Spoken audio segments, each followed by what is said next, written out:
Hey everyone, welcome back to the channel. Going to get started on the mods I want to do to the Feral Predator by Hot Toys from Prey. So I'm going to be adding some of those spiky quills from the, around the neckline there. I'm going to put some of those on the tops of the arms around the shoulder area a bit longer. I'm going to be taking some of the dreads from the back of the head sculpt. This is everything I'm pretty much going to be using. My favourite paints to work with, the Revel Aquacolor, really good.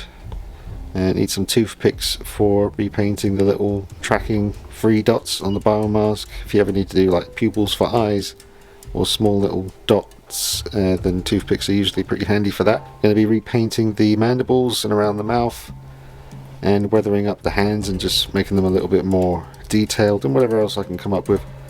But this is the stock body at the moment. There's nothing I can really do to bulk up the figure and make him a bit more bulky like he was in the movie, but I just definitely need to add more of those spiky quills around the top of his arms and shoulders. So I'm probably going to do that first. Alright, so I've cut away some of the ends of the hair from like the back in the middle, where it won't be too obvious that I've taken anything away. But we've got some little quills to work with now.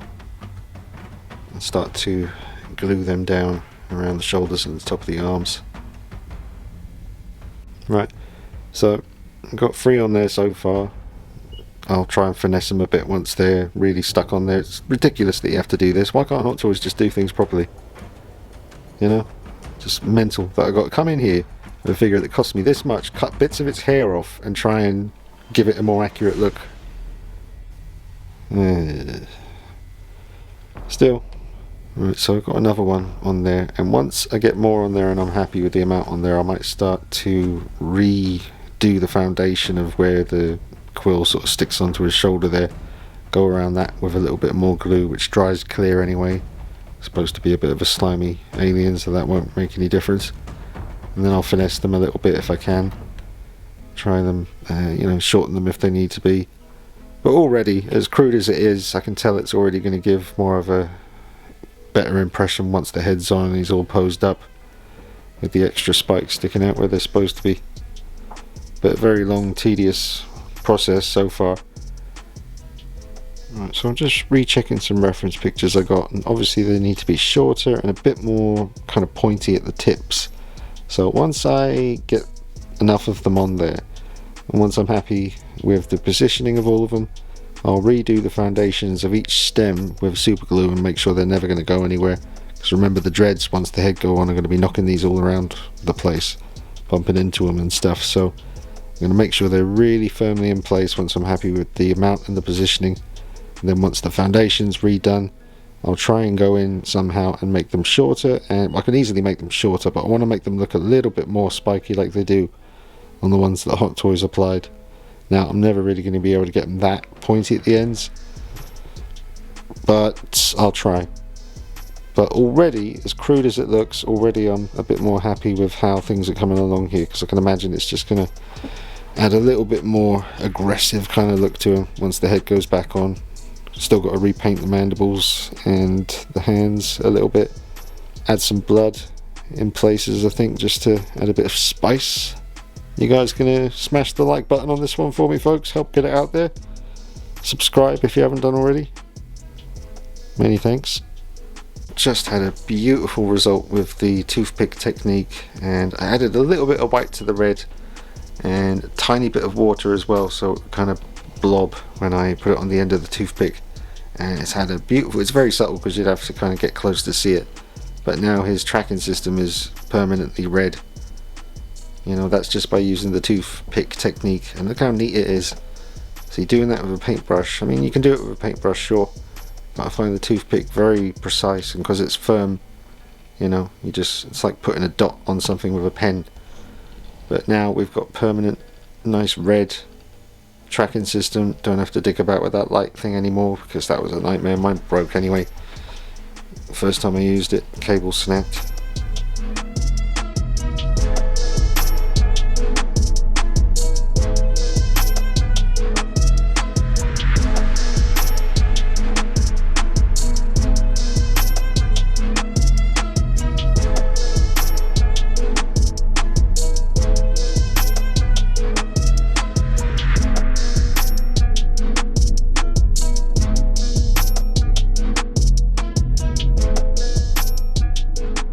Alright, so I've been working on the shoulders. I'm pretty happy with the amount that's on there now. I've been trimming some of them, and I tried the head on there and it looks really good.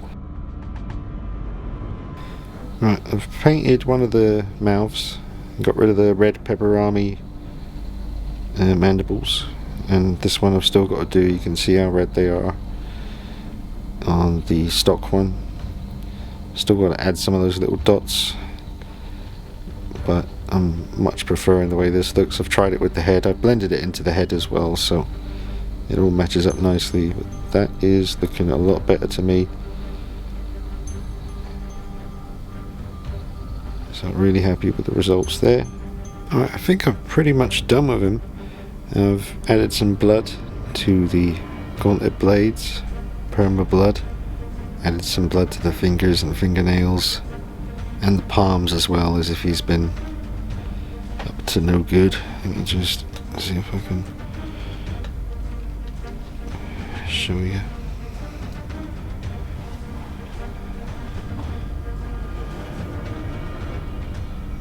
I'll get it in the actual proper room soon and we'll have a look. Hello. There's Kuro. She's getting big. She big doggy. She big dog. Ah! No! No! Puppy attack! Alright, we no longer have the pepperami mandibles. Darker now, makes it look more aggressive. Makes the mandibles a bit more tolerable for me. Added the 3 red dots. So that came out really good. That was nice and easy to do and has a great effect. But yeah, mandibles are fixed. Shoulder hair, quill action, that's all on the shoulders now. And I reinforced all the roots.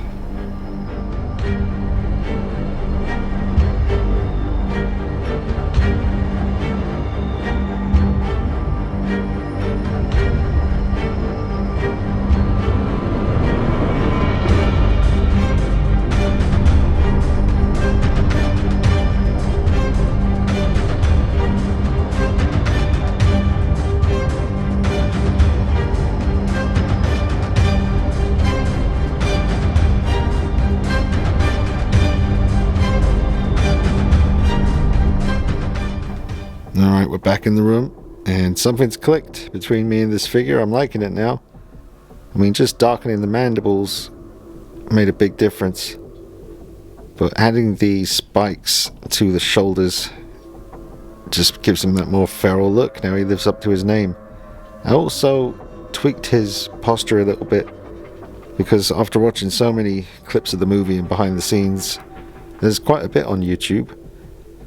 After watching so much of that, I realised I need to kind of bring his shoulders forward, because apparently the chap who played him had to have his head down for the Predator to look forward, like the actor inside his head's looking down so the Predator can look forward. But yeah, I got his posture more like this now.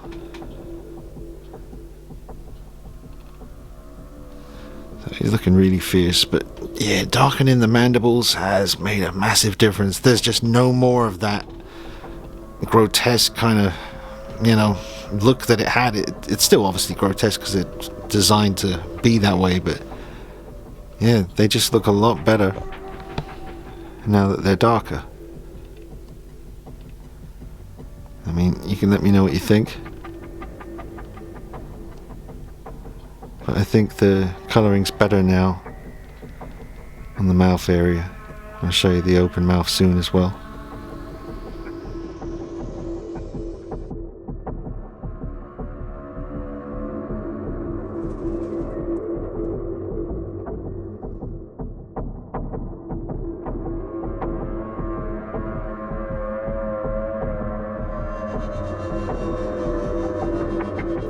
Yeah, it looks a lot better.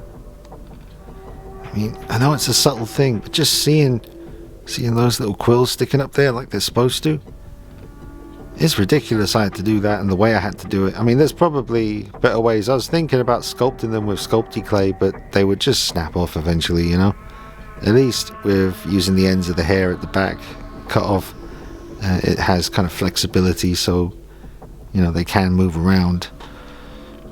You know, I can move them and they're fine. But Hot Toys should have done that, man. I mean, that's just laziness. You're telling me that no one who worked on this figure noticed that he had a continuation of the quills that come out further?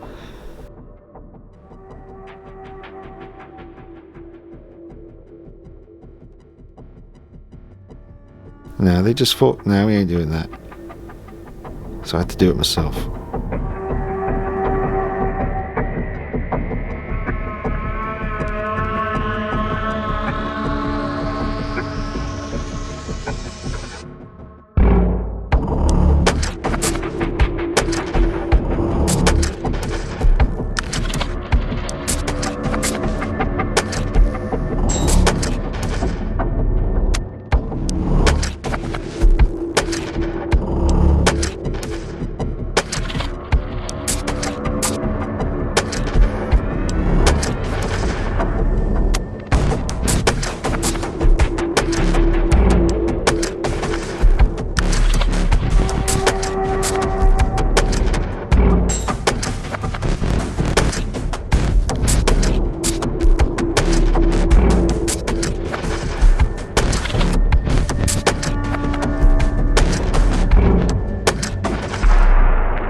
Toning down the red pepperami sausage, you look at those mandibles, and now I don't even think about those damn sausages anymore.